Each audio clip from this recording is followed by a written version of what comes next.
We will start our recording and just say thank you for your ongoing commitment and dedication to being part of this High Road Transition Collaborative here. As if you haven't done so already, please continue to introduce yourself in chat by dropping your name and affiliation and what the crispy temperatures are today in Orange County. I'll share that here in Fresno County. We've been in the triple digits up to 109 on Wednesday. So tell me what your temperatures are. Share that in the chat.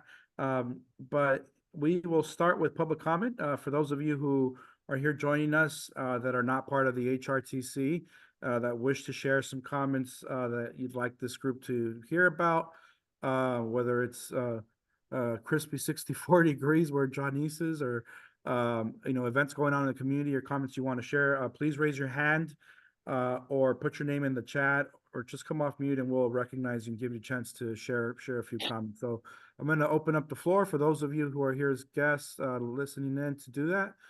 So I will take a look to see who has their hand raised and who unmutes and would like to come off and share some comments with the group. And if we don't have any, we'll proceed quickly because we do have a full agenda today. Yeah, again, anyone who's not on the collaborative, probably in attendee mode. If you have a comment for the group to hear before we start, you just raise your hand. All right, I'm not seeing any on my end. Jesse, anything on your end? Nope, I think we're ready to proceed. Okay, well then we'll turn over to those of you who are on the collaborative, which is most of you here today. Good morning, Jesse. Good morning, everyone. Good morning. Hi, Sokolin. Hi, Sokolin. Nice to see you on the collaborative. Yeah, we're so let me turn to Sokolin, and then I see Johnny's has her hand up too, so you all can share what you'd like to your colleagues here on the collaborative. Sokolin, let's start with you first. Welcome.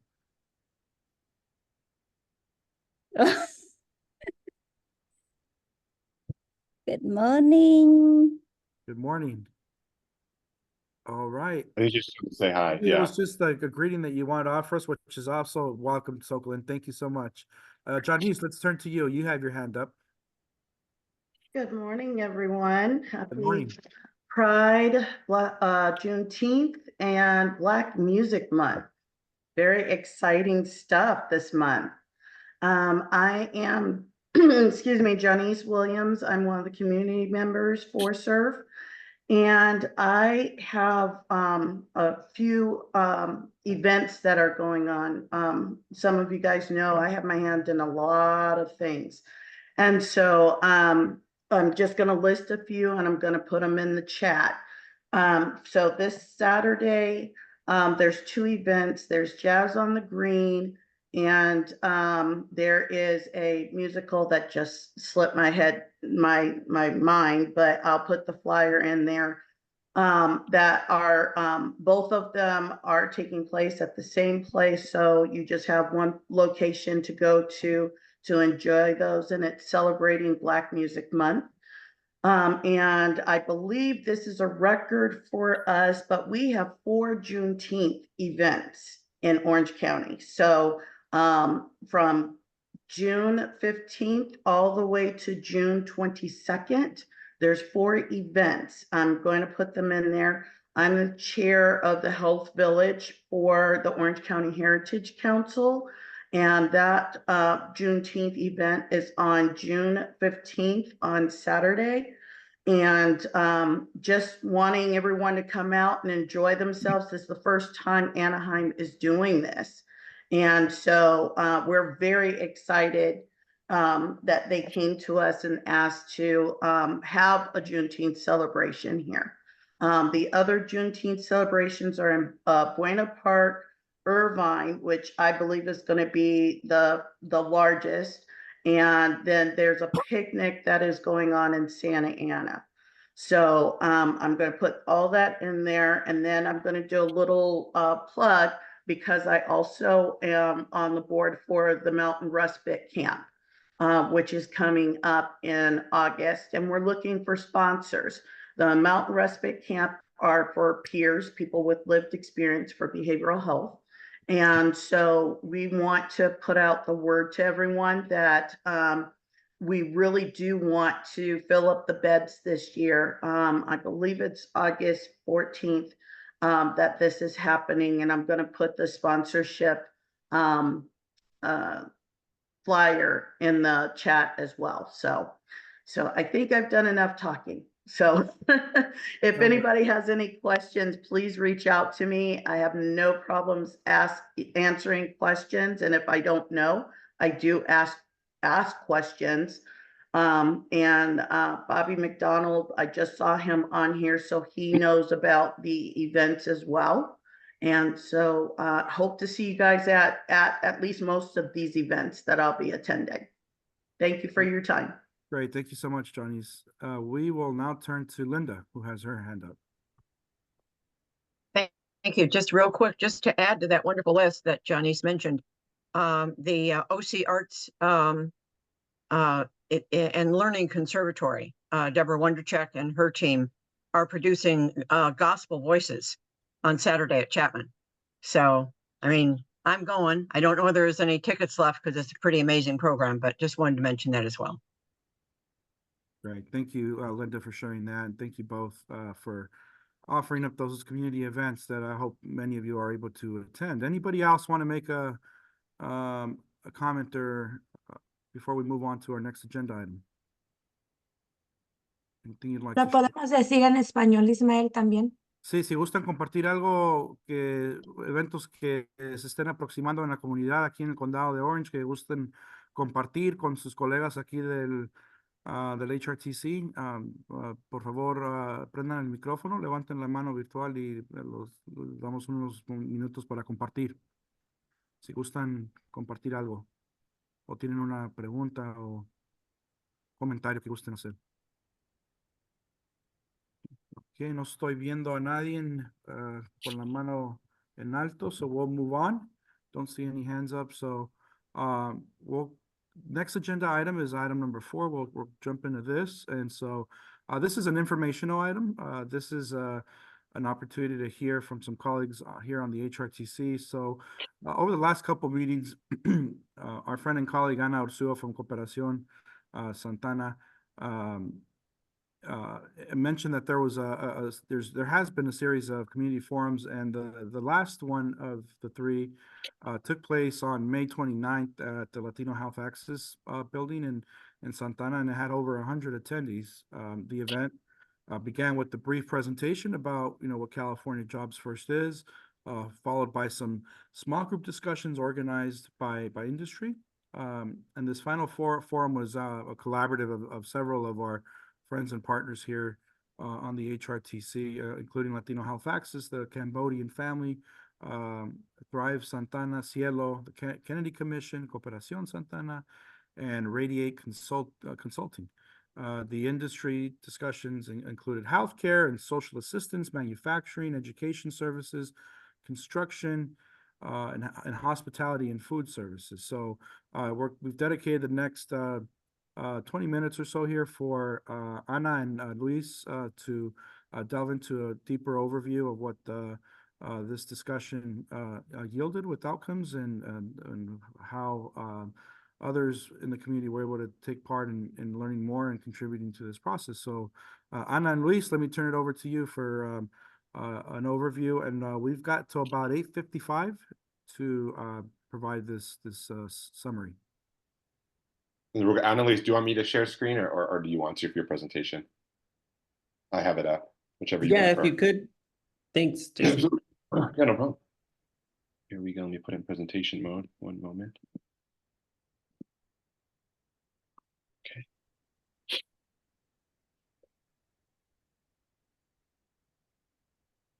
Take it away. Do you want to start, Anna? I know. Go ahead, Luis. Okay. Good morning, everyone. Luis Sarmiento with Thrive Santana, CLT. And we're going to be talking a little bit about our community forum, the 3rd in a series of community forums that we've been sharing about since the beginning of this initiative, as a strategy to really give community folks an opportunity to be part of these conversations.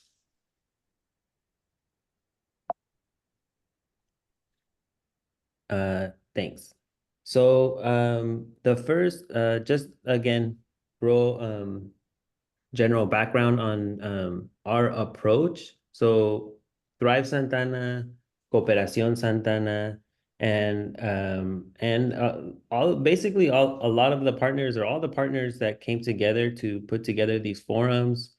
We'll name folks in a little bit. We have been developing over the years our expertise, our methodology on how to do community-led planning processes. And so that's what we've been trying to implement and bring that knowledge to this process and to this group. In June, when we were starting in the kind of the outreach and engagement phase, we proposed that participative action research be included, and we hosted the first forum to ask folks to start asking those questions themselves, to do an analysis of our economy here in Orange County in a participative way. And participants, shared what were some of their strategies to make ends meet with their families, leveraging resources at a community level with different types of networks, and also engaging in policy advocacy. Obviously, we know that persistent obstacles are low wages, the rising cost of housing, and the lack of access to existing resources, and not being able to access folks that are starting businesses and things like this have a hard time accessing permitting. And then in our second forum in October, we started asking folks to get together according to their work, the type of work that we do. So we had a big participation of folks that do domestic work, which is a pretty big sector here in our county, but which is largely underrepresented in terms of support and in terms of different types of protections. And that was one of the big points that came up in the second forum, that a lot of this work is underpaid or often unpaid. A lot of times, going back and forth between formal and informal types of employment. Same for a lot of home-based businesses that are actually looking for permitting, looking for opportunities to formalize their businesses and having a hard time doing so. And so those are some of the points that came up in the second forum. We started talking about what could be strategies to address some of those needs, which was the focus of our third forum. And also, just real quick, if anyone wants information on the first two forums, we do have the reports from the first two forums, and I shared the links on the presentation, so y'all are welcome to check those out. But I'll pass it to Anna to talk a little bit about what we focused on this third forum.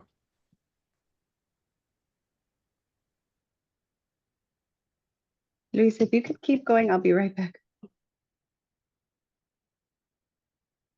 Sure. I know Anna is with her baby, so thank you, Anna, for helping with the presentation. And no worries if stuff's going on with the babies. But so for our third forum, we brought back a lot of the information and decisions that this group has been making. We've been working in this space to talk about what strategies we would like to implement or prioritize. What are the priority sectors that we want to focus on? So we brought all of that back to this community space, these forums, because we believe that that's part of a participative decision-making process, that we need to bring this information back in an ongoing way, in an iterative way. And so, next slide, please. At every forum, we've had over 100 participants. I'm not sure if you saw in the first forum we had over 100, and then next forum we had over 150. This one we had 109 over, actually, I think over 200 registered participants. Some folks didn't show up maybe, but we definitely had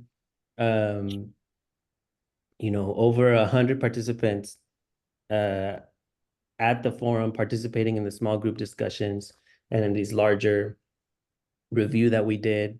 Some of the organizations that helped put together the forum were Cooperación Santana, Kennedy Commission, Latino Health Access, Cambodian Family, and others, which I apologize if I'm forgetting folks. Radiate Consulting also played a big role in the planning and the facilitation, which is a worker-owned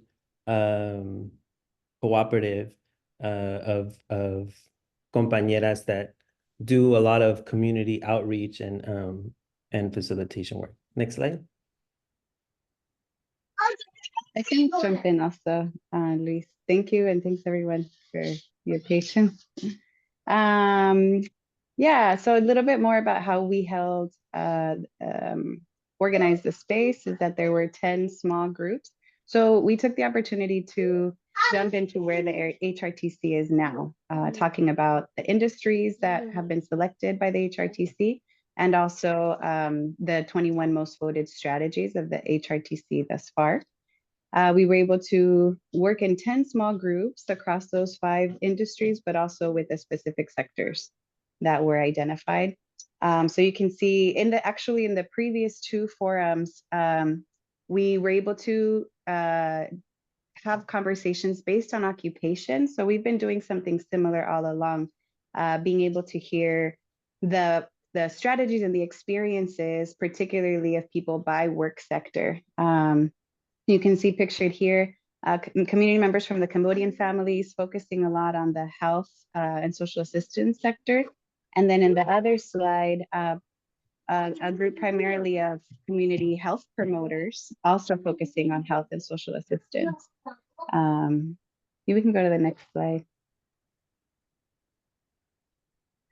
The questions that we asked were specifically an open-ended question for them to answer open-endedly. How do we make sure that disinvested communities have good paying jobs in these industries? We also brought to them, like I mentioned, the strategies already voted on by the HRTC. And we asked what works or what is missing in these strategies to make sure that disinvested communities have access to good paying jobs in these industries. So we can go to the next slide and talk a little bit about what arose. I can start with this one, Luis, and then I'll switch it back to you. So, yeah, overarchingly, whether it was, this third time around or from the beginning, we have seen that immigration status plays a huge role in determining economic outcomes. So this time around in the 10 small groups, all of them brought up immigration status as a factor in the burdens and experiences that they face, both in the past and in the present. And this isn't the first time that we've seen that. One of the community, engaged processes that we've been a part of over the last 10 years was the Santa Ana Building Healthy Communities Initiative, which was funded by the California Endowment and did not contemplate in the beginning immigration status. And learn, throughout the process, learned and included immigration as one of the, core strategies and change, where change is needed in order to be able to really improve and arrive at healthy communities. So again, we bring that to this space for consideration. How, in what ways is immigration status considered in the approaches and of this work to benefit disinvested communities? The other, similarly, was language barriers. Language barriers remain to be a huge barrier in accessing any already existing systems of support. So knowing that even though there are resources, there may be resources currently available, there are still barriers to access. Apart from language, it's the language of bureaucracy, which still remains a big hurdle. So being inaccessible, difficult to seek when people are in the pursuit of resources for their economic and health needs.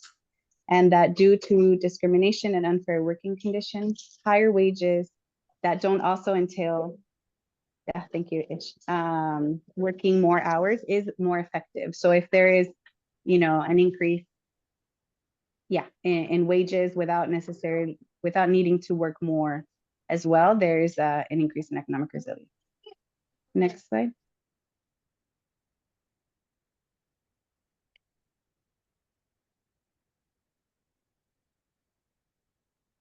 Five-minute warning. Okay. So yeah, we're on the last two slides, I think. We're almost done. But so some other findings that were related to some of the small group discussions where folks were reviewing the strategies. One that folks mentioned that they would like to see is also opportunities for low-income seniors to receive training and sources of income. Also, in particular for low-wage food service workers to have paid training and educational opportunities. There was mention of the need for more workplace safety protections and better information. The piece about better information and communication about existing resources also kind of goes across the board and was mentioned in several groups. Next slide. Yeah, so this is our last slide. Do you want to go ahead, Anna, do the I can do the first two. Yes, so our recommendations based on the work of this forum and the past two forums and where we are now with the HRTC would be to, even though we've heard mentioned and know that this is the voting, body of the HRTC, we recommend to be able to incorporate these, the feedback and the way that community members are able to respond to the work that this HRTC is advancing. And so the way that we think we could do that is reviewing the top voted strategies or the approach to strategies to refine the language and ensure representation of the findings above in ways that could be most impactful for disinvested communities.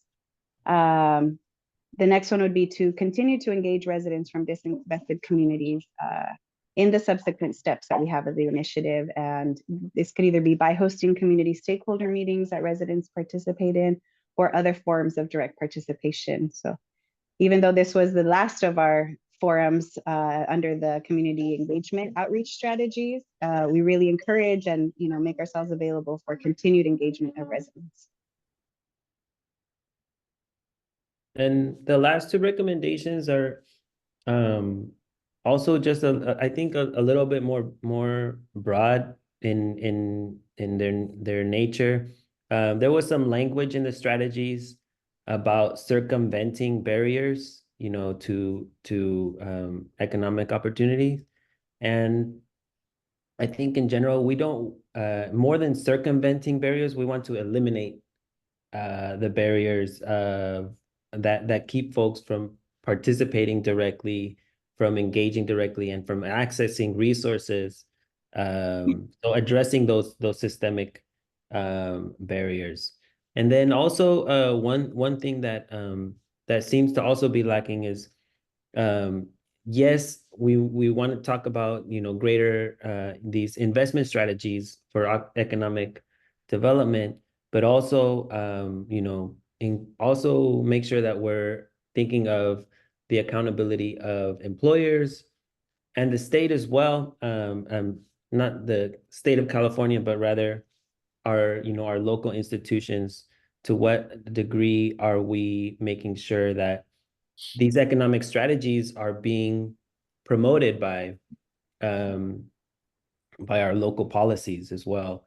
We were having a conversation earlier this morning with Apolonio, and we were talking about how our region had lost a lot of manufacturing jobs in the last, you know, however many years. And the policy, our local policies have something to do with that. And in what way can we promote a better economy? You know, and our local decision makers have a lot to do with what type of economy are we trying to promote? Are we trying to promote a race to the bottom type of economy where, you know, where corporations are, you know, given a pass to provide low-paying jobs? Or are we creating an economy that encourages companies in our region to provide higher-paying jobs, and, you know, jobs that are considering the environment, and jobs that are considering the rising cost of living in our region? So just promoting a greater sense of accountability between community, the private sector, and public institutions. So that's our recommendations. Well, great. Thank you so much, Ana and Luis, for this presentation today, and to you and all the colleagues that have participating in putting on, organizing, and synthesizing the 3 forums with the community members. I think you all deserve a virtual round of applause through emojis, and appreciate the extra effort you all have been doing along the way to make sure those voices are included in this process. Gracias. All right, folks. Well, we're going to move on to agenda item 5 on today's program, and this is an action item, so this will require a vote. But this is an item that goes back all the way to April. So in April, many of you participated in subgroups to help refine the strategies that you all voted on. At our last meeting, we had our friend and colleague here at the Collaborative, Tony Simons, who is representing the American Indian Chamber of Commerce. She brought forth a proposed approach for 9 of the overarching, you know, higher level strategies, what they said of priority sub-strategies and actions for consideration. Staff invited those of you who are interested in participating in a strategies work group to try and decide, you know, next steps and finalizing the strategy language for the full collaborative to consider. You all were invited to participate in that conversation. That meeting took place last Friday on Zoom, and Jesse is going to take some time here now to provide an overview of that discussion and what that means for today's meeting, because this agenda item is an action item, require a motion, a second, and a vote. And we'll talk a little bit more about that and what this all means. But Jesse, without further ado, let's go to you, because we have about 20 minutes for this item. So Yeah, so give me one moment. I pulled up the PowerPoint slide. I lost it in transitioning. Give me 1 second. I think with that time, sorry, if there's anyone who had questions for Ana and Luis, I think we could use these few moments. Yeah, sorry, I had it up and then I lost it. I'm going to have it up in about Linda, 30 seconds. You came off mute with Jesse's slide. You want to add something? Ismael, real quick, Go ahead, Maria. just to make sure that our Spanish speakers know, ahorita nos vamos a mover al punto 5 de la agenda, so les voy a poner todo en el chat para que se vayan fijando lo que va pasando, ¿ok? Sí, la quinta parte de la agenda de hoy va a necesitar un voto formal de la colaboración. Entonces, Jesse va a dar un poquito de resumen de la conversación que tomó parte, que fue el viernes pasado. So, Jesse, if you're ready, we'll turn it over to you. Yeah, I'm sorry, it's like getting into presentation mode here.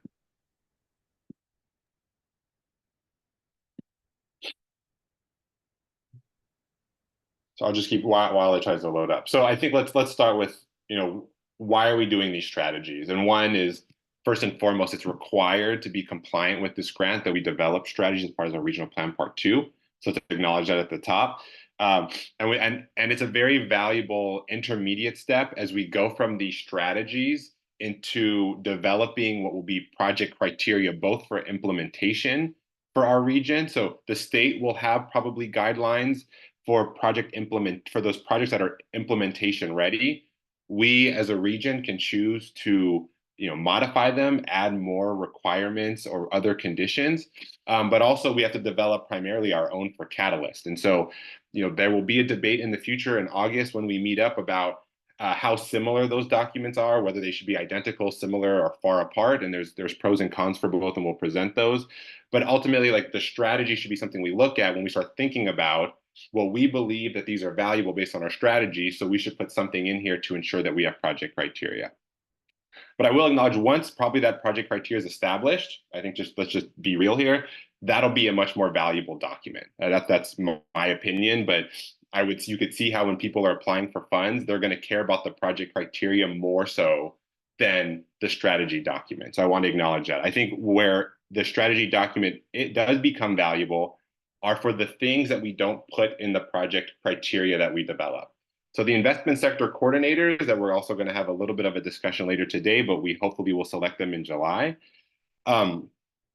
will have to, of course, support the collaborative and anyone in the region and our partners in trying to move their projects along. So it could be funded through Catalyst or through implementation, but they really can tackle anything in the regional plan part 2, which is what we're deciding. So again, for example, something like housing, if it's not in the project criteria, whenever this group develops those, it doesn't mean the sector investment coordinator cannot do work in identifying resources, and people who are interested in that space could try to organize themselves, draw down those dollars in order to support the region.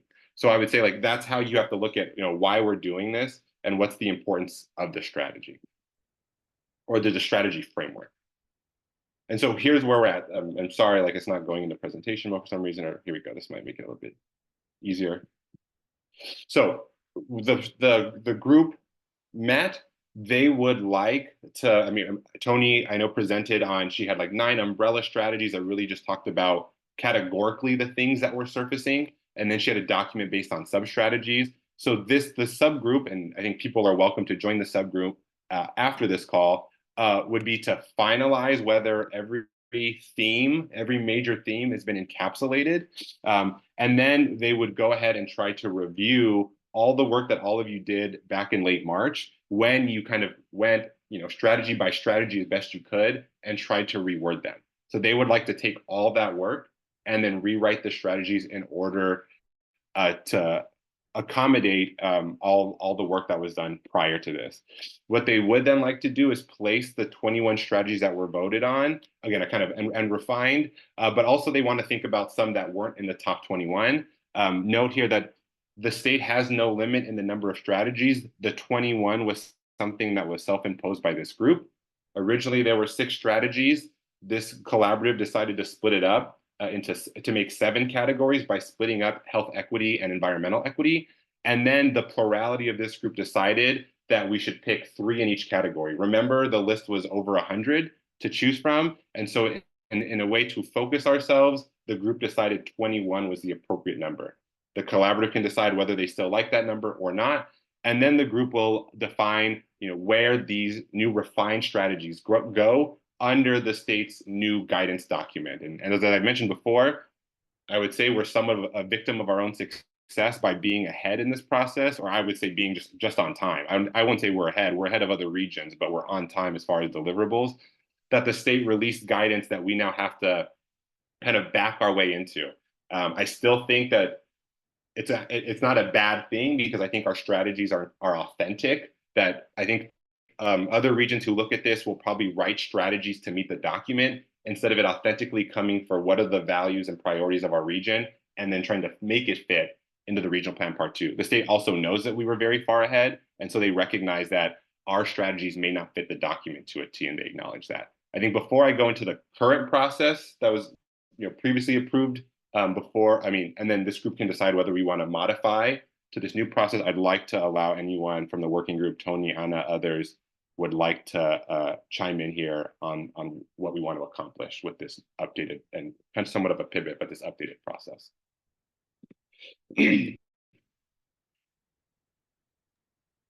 Tony or Anna, anyone involved with the working group, feel free to come off mute and. Hope I did not mischaracterize anything, or if you want to elaborate further. Well, I just want to say that the nine overarching strategies that we shared last week, and Ish made it right. It was an approach. We're not saying those are the 9 that have to be there.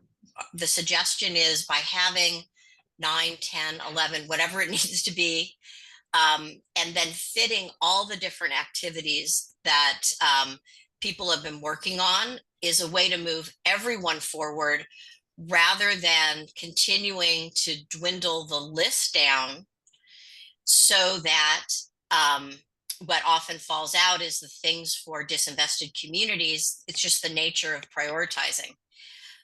So it's the approach. And then the other thing I would say is that the regional plan is a 10-year document to support funding and other activities. And that the catalyst in phase 2 are just 2 funding sources.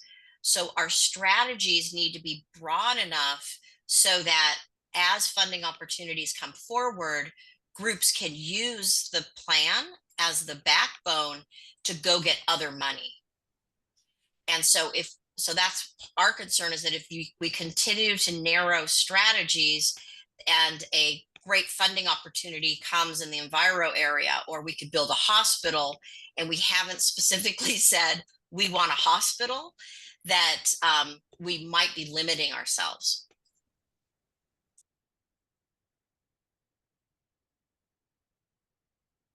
Thank you, Tony, for that additional context. Jesse? Is there anyone else in the group who wants to make a comment to this process? I actually wanted to invite if Gary was interested. I think he made really great points in the subcommittee. Yes. Thank you. Jesse, would it be all right to show the document we're talking about, the 9 strategies, or the 9? Yes, let me try to, give me one moment. It is in your agenda packet, but let me go ahead and try to pull it up as well. If you have it, thank you.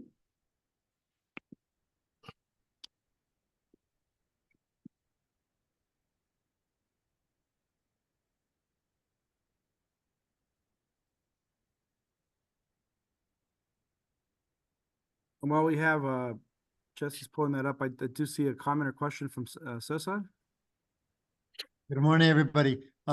It may be answered in the next in the slides, but I think generally I'm very supportive of this approach of having these strategies and then being mindful that there's going to be activities and interventions that may not be captured in those strategies that need to be part of the priorities, and I think those are highlighted, for example, in the forum that Luis and Anna just discussed some of the findings that some of those specifically might not fall into those 9 strategies or whatever strategy we agree to, but the interventions and activities need to be part of what's identified following that. Okay, thank you, Cesar. Gary, let's turn to you now with the document up on the screen here. Okay, thank you.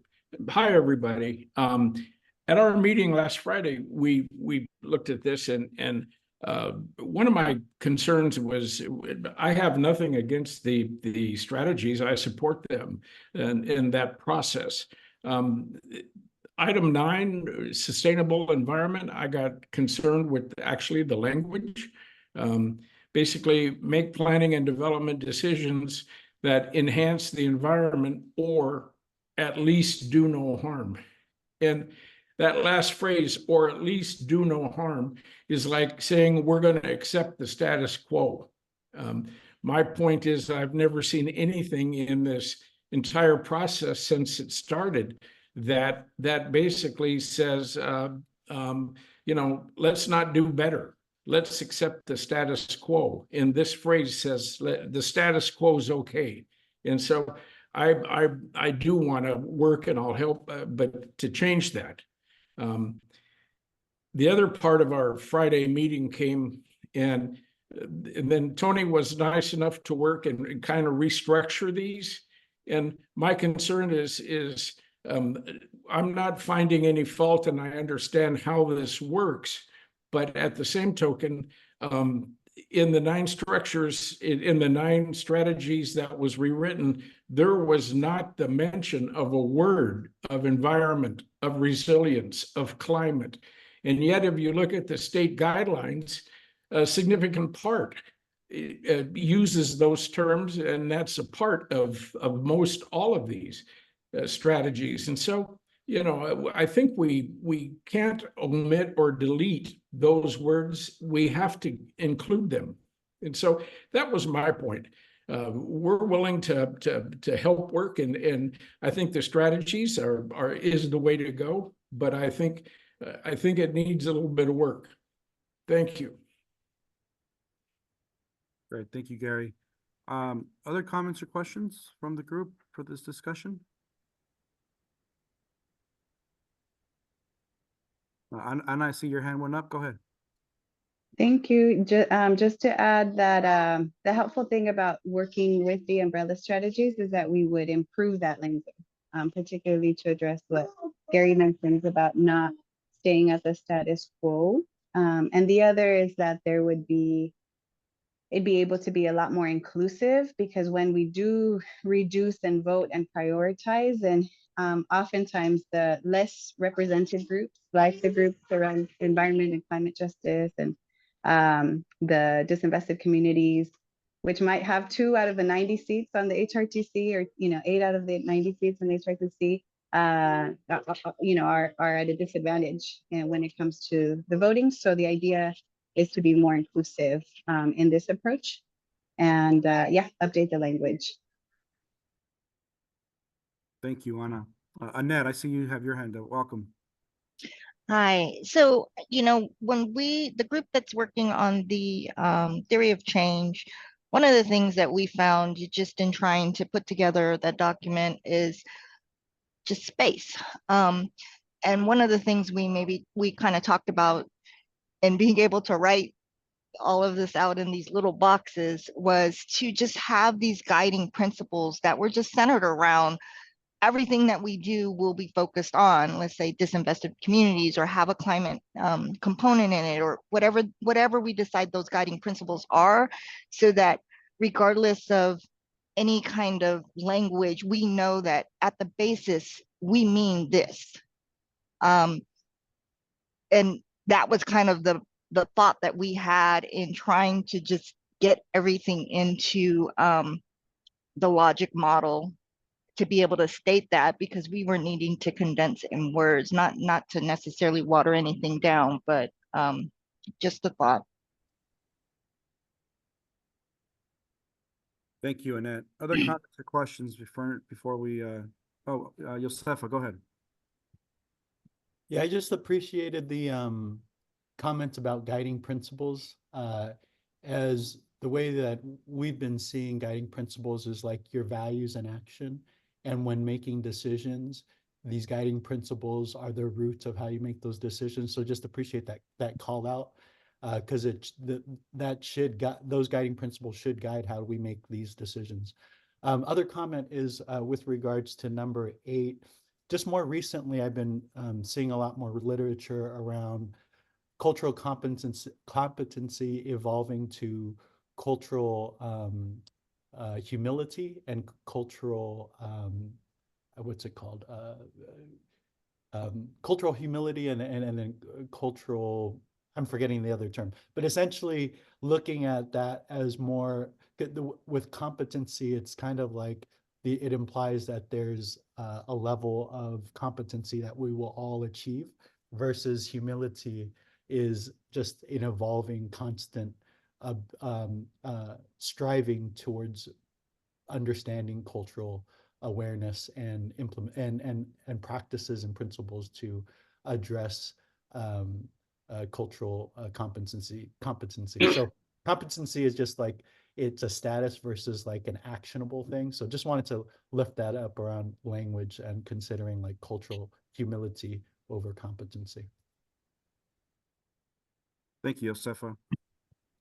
Jesse, did you have any closing comments or thoughts on this before we entertain? Yeah, so this is where this is how did we like get, regardless of the meeting that happened, where are we otherwise? And so just because, so remember, this all started, we have just to refresh, because I know we handle a lot. This all started with stakeholder groups, which were people beyond this collaborative. It was members of the collaborative, but beyond, because we didn't even want to make it so narrow as to only the 65 to 70 interests here could workshop this document. It came from a much broader stakeholder group, probably over 100, maybe even 150 representatives, and all the different stakeholder groups were present. They brainstormed ideas. They then voted on the top 2 strategies per category. And so that's how they elevated it, because even that, so just so you know, the list you saw of like 110, 115 was a shortened list. It was probably over 200, probably over 300, if we took every idea that was surfaced. Granted, some were redundant. As I mentioned, the collaborative decided to vote for a top 21. That was the initial that was the recommendation.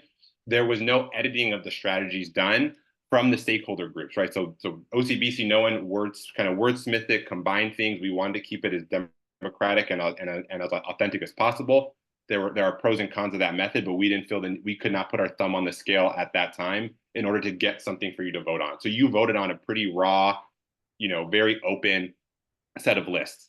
Then, as I mentioned, all of you met, and I would say like-minded collaboratives. CBOs met with each other, education met with each other, business met with each other in order to refine language based on the top 25, but not necessarily exclusively, or top 21, but not exclusively. And this document's been shared with you at the past meeting, so you've had it for more than a month. You see there's that subgroup strategy feedback folder, and by tab, it shows you the edits that every group wanted to make to this document. So in the interim, even at the last meeting, OCBC staff consolidate and try to refine those recommendations and edits to a subgroup. And then given that the state has a new guidance on the regional plan part 2, you'll see in this spreadsheet right here, the alignment of these things, of these topics. And just so you know, Tony, because you just shared that spreadsheet, there are some additions in red that I just made last night for you to review. It wasn't shared with you before, but that's what's developed here, was a trying of meshing together all the different comments and edits from all those different sub-work groups. So that is, I would say, the current document that we have to proceed with, versus whether, again, if we pivot here, the working group can kind of go through that process and try to develop a document like this that will then be presented to the group. The one thing that I will note is that I think because we have to develop that document, the research team has to, that, this working group will meet. I mean, I think people make themselves available. We'll meet near immediately, and that we'll probably have a meeting between now and the July 12th meeting in order to finalize that document, right? And it can be a 30-minute meeting or an hour meeting, but there will probably need to be a meeting in the interim in order to give the research team the time to develop the document based on those strategies, for this group to be able to review it in August before it gets submitted, right? Because you guys need to approve every major deliverable. And of course, the regional plan part 2 is a very significant one. So I think I can answer any questions based on the recommendation from the strategy group on how to proceed versus where we currently stand. Or again, we can have a motion to, approve the working group recommendation. But if there are any questions, I'd like to answer them before we have a question from Linda. Go ahead, Linda. Thank you, Ish. Jesse, I'm just trying to distill this, okay? The subgroup that Tony suggested met on Friday, okay? What did that group do on Friday? What was the outcome? The outcome is what's proposed to you at the top, and that is so Tony shared the umbrella strategies. As you remember, last time Tony had a much more detailed document that we didn't share this time. There were strategies and sub-strategies and how to proceed with this framework to be able to present to the collaborative. And they said, maybe there definitely needs to be refinement of the umbrella strategies. Is every category adequately addressed? and then again, incorporating the strategy that all of you did on March 25th in those subgroups, incorporating that feedback into a more coherent document for this group to eventually approve. Okay, so what you're asking us to vote on today, if I'm hearing you, is that we're not voting on the definitive concrete work or language, but rather a continued process to arrive at the concrete language. If you want to proceed with the updated process, yes. If not, and you want to proceed with the current process, the language has been presented to you via this Excel spreadsheet. And then you can choose to proceed with this language, or again, maybe if more refinement is needed, then it can be postponed to another meeting in order to approve that document.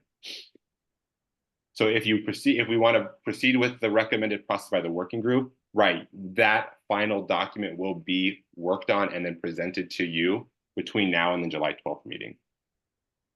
All right, and who's serving on that work group? Again, I would think that more people are open to start participating, but currently present was, the Irvine Chamber / Boys and Girls Club of Central Coast, Orange County Conservation Corps, Coastkeeper, American Indian Chamber of Commerce, and Cooperación and Thrive, and First Five, I think was everyone present on that call. Okay. So it's not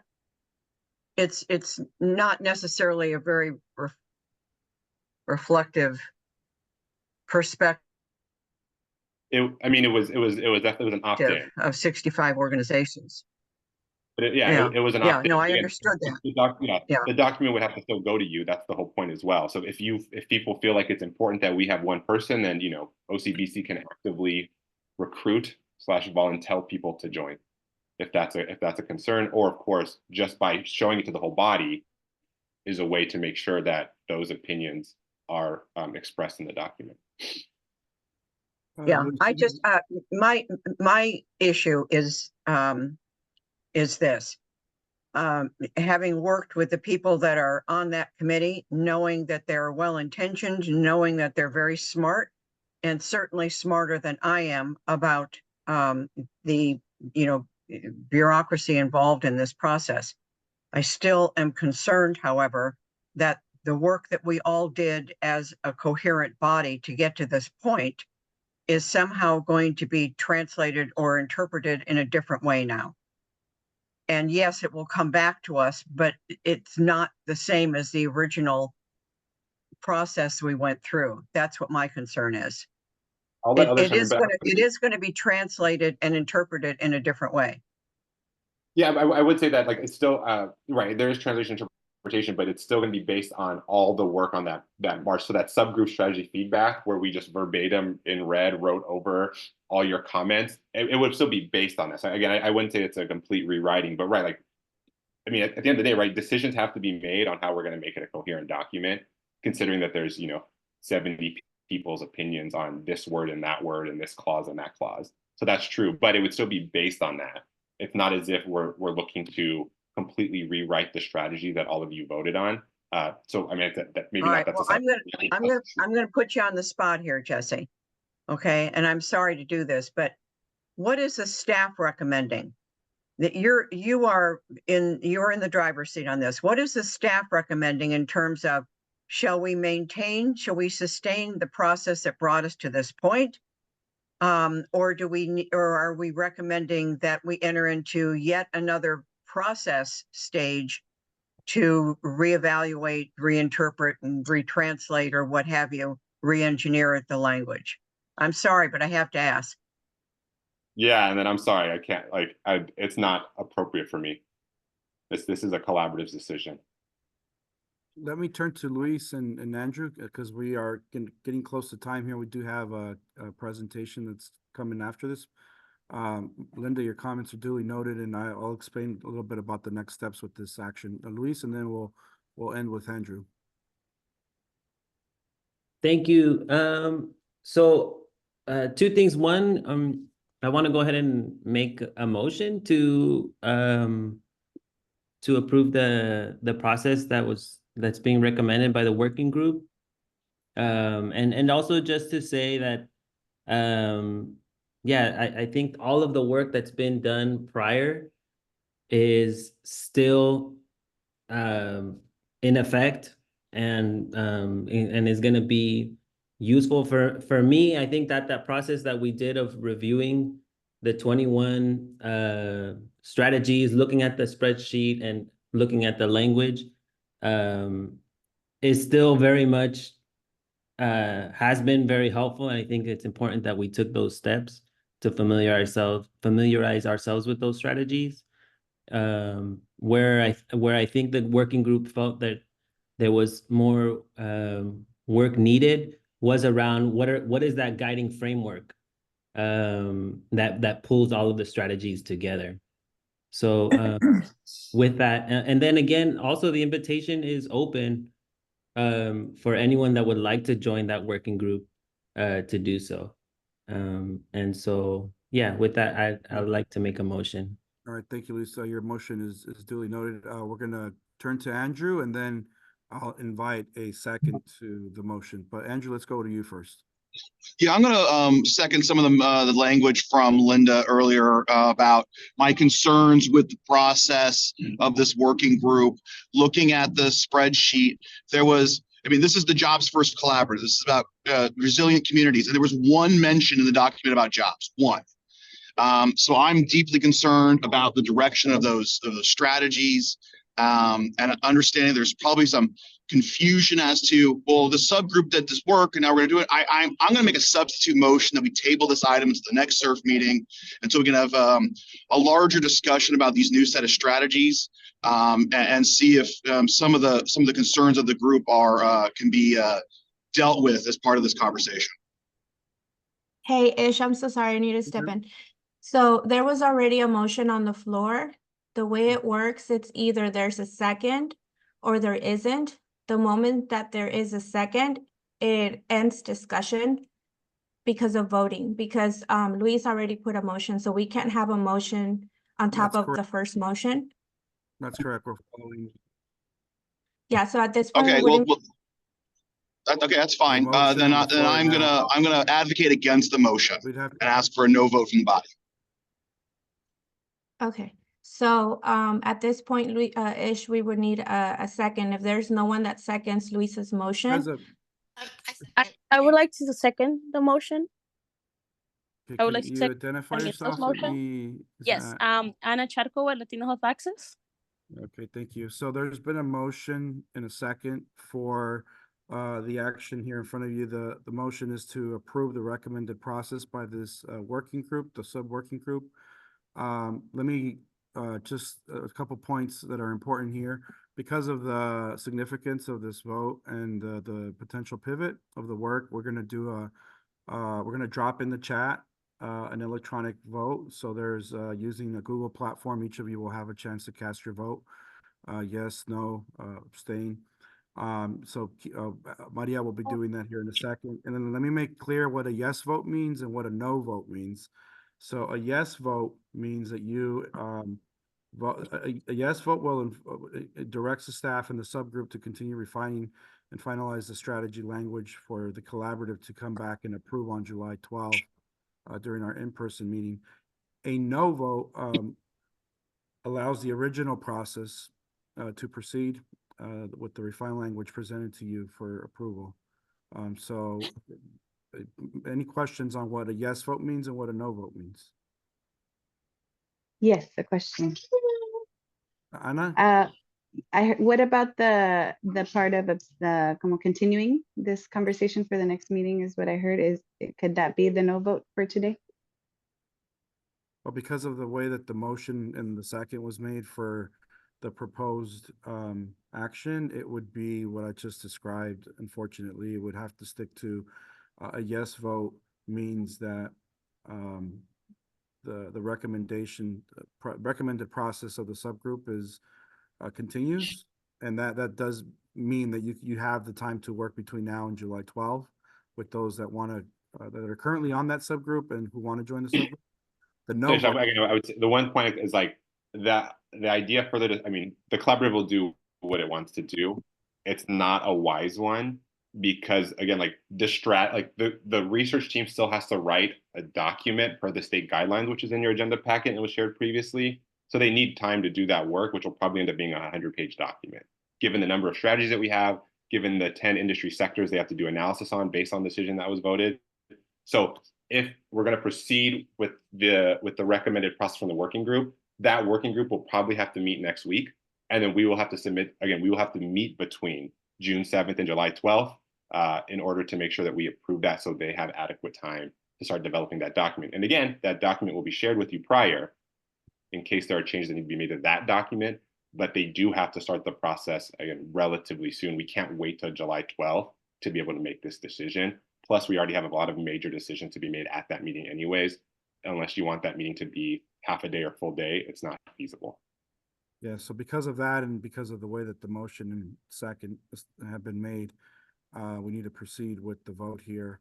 So we do have a motion, a second. If we can drop the poll. Yeah, I dropped it in the chat. I also put the language in Spanish for Spanish speakers of the motion. So if you all click on the link, it'll take you to the exact language and where you can vote. So I want to also note on the poll, the poll will remain open until the end of, if the vote is closed. If it's a close vote, we're going to keep the poll open for those that weren't able to attend today to also have the ability to cast their vote. And Jesse, I think we have until next week, if I'm not mistaken, for folks to do that. Yeah, so let's go ahead and proceed with Matt as people take their time to vote on that, and then we can show the results by the very end. And if it's close, then we will have to allow people who just not make it to today's meeting the opportunity to vote. If it's not close, then we'll proceed with the outcome. And then Jesse, there's a comment in the chat from Myra Chavez Matt, as well. Yeah, if we could head over to the next item on the agenda. Matt, let's turn it over to you for your presentation on models for regional inclusive economic development, and questions that are surfacing in the chat. We'll do our best to answer via the chat. Okay, great. I can be brief too. Do you want to pull the presentation up? Yes, I can do that. I mean, do you have? Yeah, let me go. Well, I can pull it up too. Yeah, if you don't mind, that's just it, but it's probably easier for you to drive it. And Matt, while we're pulling it up, if you want to share a little bit about who you are and what the work you've been doing. Oh, right. Yeah. Hi, everyone. It's a honor to be here today. I'm Matt Horton. I'm a senior advisor with the Milken Institute. And I've been working with as an advisor to the SURF process for since its inception. And today, you know, as we kind of move into this new, are you guys pulling up the presentation? You want me to do it? Matt, go ahead and you drive it, please. And today, I think, you know, we've heard a lot about issues that are kind of animating this conversation we're going to have right now, just about what economic development looks like, and like, you know, going beyond and diving deeper into the mechanics and toolbox of economic development, and thinking about this as a, you know, with more intention and models that are driving towards different types of results in different parts of the country. So let me find the. So as we think about this, I wanted to start off with a real high-level overview of some of the work that Milken does here. I forgot when I go to presentation mode, I can't see my notes. So I've also put together maybe the most boring presentation here for everybody, just words on a white screen. So apologies for that. But, you know, when we think about, when the Milken Institute thinks about this work, we conduct a number of indices. One of our best known indices is our Best Performing Cities Index, which really reflects and measures economic activity associated with the knowledge-based economy. So this is really reflective of the input that local cities, regions, MSAs are making in terms of intentionality around sector growth, high-wage job creation, high-wage job attraction, And for us, you know, looking like beyond SURF and Catalyst and phase 2 planning at national trends around chips and around the IRA, we have to ask ourselves, how is the region, how is the state positioning itself to attract some of these jobs? How are we, you know, incubating a talent pipeline that is associated with some of these high growth, high wage sectors? And what are the downstream investments we need to make in workforce, in intentional policy and business attraction, in infrastructure that supports some of these areas? So the last time we did this ranking, this is just a reflective of California MSAs, so excluding the rest of the nation. We see where the Orange County MSA falls into this. We ask ourselves, kind of setting the table here, what do successful metros have in common? And I thought this was a good overview of the tables we're going to get into. So how do we minimize economic inequality? You know, so those investments in workforce, those investments in housing, in transportation and mobility, and services. How do we really hone our collective power in shaping a vision, and not just a vision, but move beyond that planning and be able to deploy some economic tools with intention on infrastructure streamlining or infrastructure development, some intention on sector growth, some intention on investments in workforce. And, you know, looking at that from a metro perspective, I think the best performing cities index really sees that play out. You know, the regions that can do some of that work, you know, see sustained high tech growth that our friends at USC and Santa Cruz are talking about in terms of the coordination necessary on investments in order to achieve that vision. So breaking this down really into the economic development toolbox, I think we have 7 buckets here for us to ponder and see how we can deploy, and then to assess how they're deployed in other parts of the country. So tax incentives, you know, the levers that regional government, local and state governments pull to induce or to incentivize business attraction, business growth. You know, these are the new markets tax credits, R&D tax credits, even for California purposes, Cal Competes tax credits would fit into this bucket. Real strong workforce development programs. Some of you may recall a presentation that I gave a few months ago about the San Antonio program called Ready to Work. Ready to Work would fit into this bucket. Ready to Work is a tax increment funded program that provides $200 million to the San Antonio region to cultivate a workforce for a number of trades, and really brings employers to the table to align those trades and skills with employer pathways. We see a few other of those programs, but those aren't in our table that I'm, you know, alluding to that we'll see next. Business incubators and accelerators. We see a few of those around the state that we're familiar. There's one up here in LA, the Clean Tech Incubator. I know UC Riverside has, forget the program around their emerging business incubator. Infrastructure investments, how do we make it easier to build infrastructure? How do we incentivize or streamline or provide intention around certain programs like broadband or, you know, transit connectivity, trains and transit. But I would even put housing into this, and we'll see a good model around a muni bond example in New Orleans around infrastructure that is coupled with housing intentionality. Industry specific initiatives, you know, a biotech corridor, advanced manufacturing, renewable energy, even defense and sorry, Jesse, I'm blanking on the 7 identified industry sectors here. But, you know, how do we filter those industry specific initiatives through something around healthcare, for example, or other of those that's been already identified in the planning process? How do we target some of those into this bucket. Public-private partnerships, we talk a lot about public-private partnerships, almost as like the magic wand to get things done. But really, how is the region de-risking investment and identifying the value or the components that we're asking the private sector to come in from an owner-operator model or from a community benefits agreement kind of scenario. And then the regional economic development strategy is kind of what we're all talking about here. How do we centralize all of these things, wrap cohesion around those, and mobilize that strategy really to do the work beyond the planning? So deploying tax incentives, organizing workforce development programs, creating a business incubator, or advocating or promoting the infrastructure investments.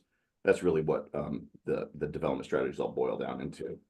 So I think we can see this big table here. So it's the same 7 toolbox initiatives up front, but what I've done here is arrayed this with a few models that I think exemplify some of the toolbox areas that I thought would be really interesting for us to look at. So we have the New York Economic Development Corporation, Finance New Orleans, Philadelphia, the PIDC, the St. Louis Development Corporation, and Invest Atlanta. And I think there's certain areas here that I think resonate with our regional planning work and offer us maybe some examples that we might want to emulate, replicate, or figure out how we could, make corresponding types of mobilization around these tools or corresponding programs. So the New York Strategic Investment Group is a model that I think best exemplifies the tax incentives and credits. They mobilize a number of different tools and strategies to create economic growth or to stimulate economic growth. One such initiative is that industry-specific initiative around life sciences. It's as you can see here in the notes, it's a $1 billion investment that's actively working to siphon off of biotech and bioscience work into New York with kind of corresponding business attraction and business growth strategies. New Orleans has a great program. The Finance New Orleans programs does a great job of mobilizing their muni bonds offering to support affordable housing production, along with in the wake of Katrina still with a real mobilized infrastructure fund that prioritized certain priorities in that infrastructure array, or the asset classes of infrastructure. The Philadelphia Authority for Industrial Development is a separate tax incentive kind of arm that they partner with in a different 501c3. So like that governance distinction between who's doing what on the tax incentives and credits angle is also interesting for us to think about long term, especially how they're mobilizing new markets tax credits to create business growth. St. Louis, their empowerment center is really working towards building capacity and workforce development for businesses and residences. They have their commercial loan and low interest loans is deployed at a regional level that works to convert existing real estate into business and empowerment zones and business development zones. And Invest Atlanta has a real good array of all of these things. You can see I started from the top and kind of ran out of room. So where there's too much content, there's just a yes, but there's like real volumes here of what all these buckets represent and what they mobilize. But Invest Atlanta, the Georgia Mega Project, I think deserves some call out here. How they're putting real intentionality around what types of growth they want to see, and what they're willing to do in order to, leverage, that public investment in order to, seek to plant in and around Atlanta, I think is reminiscent of our regional planning work here. And and, you know, kind of the next steps here, you know, what, you know, whether we like it or not, like we're living in the shadow of the dissolution of redevelopment as a mobilizing, as a regional mobilizing economic development kind of capacity building and technical assistance platform. So how do we want to distinguish OC and other jobs first regional governance models? What are we willing to do to attract and cultivate target industry sectors? What investments or incentives do we need to be able to mobilize at the regional level? And you know, what kind of, and how does that align with our infrastructure? So these are some of the top line questions that I pulled out for further consideration of this group and into our regional planning process, because this seems to be the big glaring gap on how we're going to attract jobs and how we're going to bring the region together over a common vision. Thanks, Matt. We do have time for a couple questions, if that's okay with you. Yeah, of course. Yeah, let's go first to Nate, and then we got Linda. Nate, you want to come off mute? I see your hand is up. Yeah, Go ahead. thanks. Sorry, just a second. I'm on my phone on the process. And my question is, are the 7 buckets on the array of models that you presented, was that Milton's work or was that from? I'm having a real hard time hearing, Nate. I'm sorry. Yeah, Nate, if you can amplify your volume a little bit. Let's try that again, Nate. Go ahead.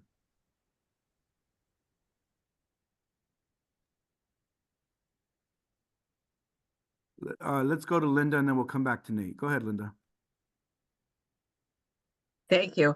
Matt, thanks for this overview. I appreciate it. One of the questions is, though, you know, we have TIF and improvement districts. I mean, New Orleans is one of the oldest improvement districts in the country. And one of the things that that I'm asking is, have you explored very specifically what those tools are available to us in the state of California that can be deployed? Well, Linda, I think I have, and we talked about that a little bit in that overview of the tax incentives bucket. So right here, like that first bucket, you know, the federal tools, the federal tax credits, the right now on the table is the governor's budget to diminish or minimize R&D from a state level. There was a great overview that I can send around yesterday that came out from not the chamber, but I forget the group up in Sacramento that does economic.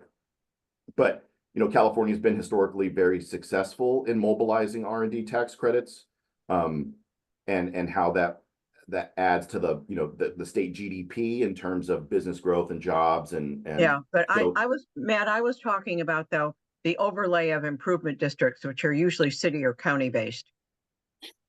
So you're talking about like the enhanced infrastructure districts, the CREAs. Yes. Yes. Yeah. I mean, we see those, you know, popping up here and there, but up until now, it's not a structural element of our regional governance footprint. So, I mean, I think we have to make a decision at either Sacramento or at regional levels of how we're going to, you know, structure the enhanced infrastructure districts.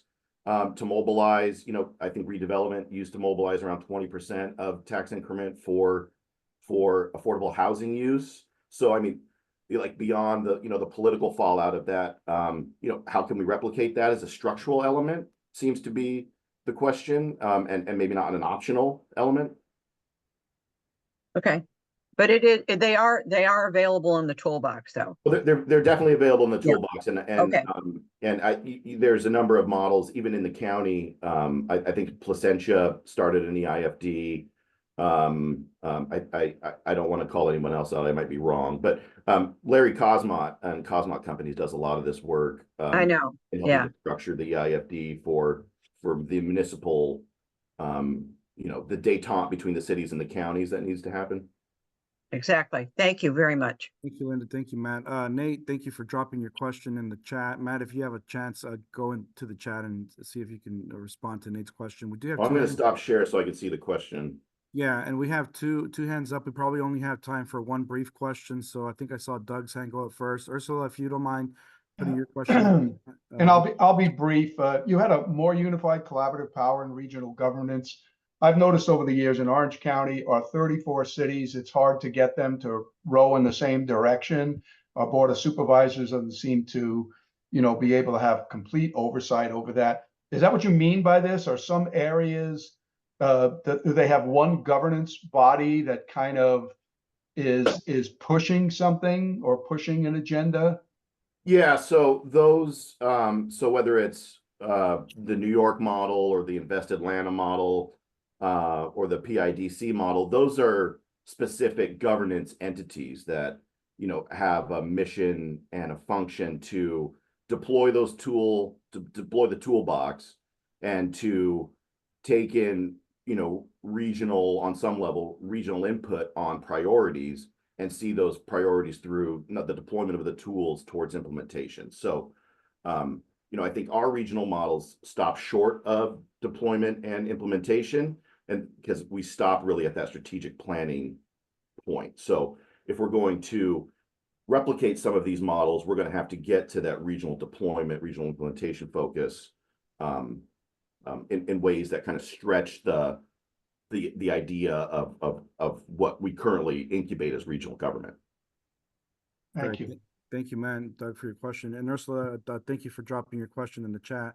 Matt, we appreciate you. Thanks for all the hard work on bringing this presentation to us today. We are going to move on to the final item of the agenda, which is an action item as well. It's a consideration of approving the process the process, not the entities, the process for selecting sector investment coordinators. And so, Jesse, if there's anything you want to add briefly before we entertain a motion in a second for this item. And, I will note that this RFQ for the sector industry coordinator was approved last meeting, was released on the 20th of May. Folks who were interested in applying for these positions were required to submit a letter of intent by June 1st. 14 of those letters were submitted by the deadline. And so we have a vote now here today for approving the process for selecting the entities that will serve in the industry sector coordinator positions. And then we will make a decision on those candidates at the next meeting in July. But Jesse, anything you want to add? Nope, that's a good, again, I don't want people to get too caught up in, are we picking the people just yet? That's not happening. So what we're going to do, I apologize if this alienates, but it's a pretty common one, right? Like we have 5 people to select. I think the best way to think about this, given the broad scope of work that's required, is to think of it like a basketball team, right? I think everyone in basketball knows how to dribble, pass and shoot, but for all the Laker fans, the skill sets of Kobe Bryant was different than the skill sets of Shaquille O'Neal, and the other players there made a cohesive team to win championships, right? And so that's what I think what you were trying to do here. And so by saying that is, we'll look at what people say their skill sets are in their applications, and we will try to put people in categories so there's apples to apples comparisons, right? So for that person who knows where all the federal dollars are, we can't compare them to the person who's strong in community outreach and engagement. And so if people say, though, I'm really good at community outreach engagement, well, let's try to bundle those people together. If other people say, I'm really good at deal making, I'm really good at that stuff, then we'll put you in another bucket and so on and so forth. So that's what we're trying to do here. Every application, though, will be accessible to the collaborative member to review personally. On the RFQ, there is a scoring guideline. Most likely, you'll just have to primarily focus on the questionnaires, but that is all going to be transparent. All applications are due June 17th. So you'll have that folder by June 18th to review, so nearly a month to review prior to July 12th. And then, but from that, though, the staff will make a recommendation of the top 5 based on those buckets. But then the collaborative, again, will have the opportunity, again, this is just the draft process, we'll have the opportunity to maybe approve the staff recommendation, or maybe you like 3 of the 5, but are unsure about 2 of them. And so then that can go to a vote. At that point, I think we'll vote for the top pick, again, per category. We don't want you just voting for 5 candidates you like necessarily if it doesn't mean we can't complement the team. But of course, there's a caveat of budget that someone could be great, but if we only have $1.5 million and they ask for $1 million, it doesn't leave us much room for the other 4 people to do the work they're supposed to be doing. And let's acknowledge that until we see the applications, we don't really know how many, what kind of categories there are, right? We don't really quite know what people are going to say are their dominant skill sets. All we've seen is their generally speaking, what they feel like they're good at, and that they've applied. So we can't really determine even what those kind of quote unquote categories are. Again, whether it's outreach and engagement, entitlement, grant writing, we don't know what those categories necessarily are yet until we see how people apply. And then at that point, we will just do rounds of voting until we get to 5. So again, we will make a recommendation, but if the collaborative so chooses, essentially this last bullet point so chooses, it'll just be a round of voting until 5 are selected. So with that, again, do people not like this process? Do people have edits to this process? Do people have a different process, or do people feel like this is pretty fair? And with that, Ish, can you just, because I'll have the share screen. Yeah, no, we have some brief questions that folks want to ask. So let's start with Tony. I think you dropped some comments in the chat as well, Tony, but anything else you want to add? Well, just that the overall process looks good. The thing that we're concerned about is we shouldn't be awarding people that don't meet at least a minimum of a C. We pick 70. If somebody thinks it should be 65, I think we'd be open to that. Sometimes when you go through this in desperation, you go, oh, I'll pick Bob. Not that Bob isn't a good guy, but so we would like to have some sort of addition that says that if you don't hit like a minimum, and then since the focus is trying to get projects that are in disinvested areas, a minimum level that says if the person has no experience in doing that, how does that help us? So again, open if 70 isn't the right number, but just trying to make sure that we aren't shooting ourselves in the foot and just going with who applied. Two ideas I put in the chat. Great, thank you, Tony. Andrew, I see you have your hand up. I'm just going to make the motion to approve the staff recommendation. Great, thank you, Andrew. There's a motion. Is there a second? I second it. Linda DeMario with the second. Okay. I'm not sure we have a I'd like poll to for this. amend the motion to include the 2 items we put in the chat. Seeing that Andrew made the motion, Andrew, are you receptive to the suggested amendments? I'm not able to see them at this time, so yeah, Andrew, real quick, it's what she said verbally, but also I think right, because as Tony brought up a line in the RFQ that was already there that essentially you're not a qualified candidate unless you're 70 and above. So I don't think that's incongruent with anything that was already going to be done, but I think it's more explicit, and I think it's important to make it more explicit. Okay, that's fine. That's fine. To make it more explicit, that's fine. All right, so motion with the amendments that have been offered is on the table. Linda, you still second that? Yes. Okay, I don't think we have a poll for this one, so let's just, all those in favor, give us a thumbs up or emoji or signal by saying aye. Aye. And can we say that in Spanish too, Ismael, please? Aye. Aye. Todos los que estén en apoyo de la acción para aprobar la recomendación del equipo de OCPC para aprobar el proceso, indiquen el proceso de los coordinadores, no los coordinadores, pero el proceso. ¿Están de acuerdo? Pongan su manita, un dedo para arriba o indiquen diciendo sí. Pues básicamente están diciendo que Any in opposition? Si no están de acuerdo, indiquen diciendo no. Estoy de acuerdo.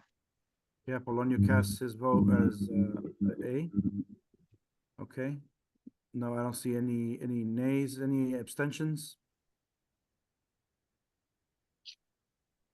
Okay, the motion carries unanimously, apparently here. And with that, we will share now the results of the action from earlier today, if the OCPC team has that ready. Jesse, are you sharing that or would you like me to?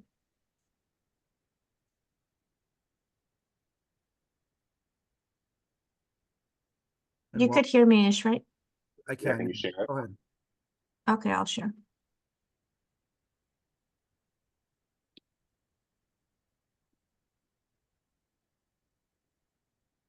Can everyone see the responses? Just scroll down. Yeah, we Mhm. see that there are 30 responses in total. Correct? 56%, 56.7% voted A, yes, to approve the recommendation. 43.3% voted no. It doesn't look like there were any abstentions. My question to the team will be, given the outcome, is this close enough where we leave the poll open for those that were not on today's call to cast a vote as well? Yeah, I think, I mean, I think because also there's 30, and I know there's maybe multiple representatives, but I think there's 50 people on this call.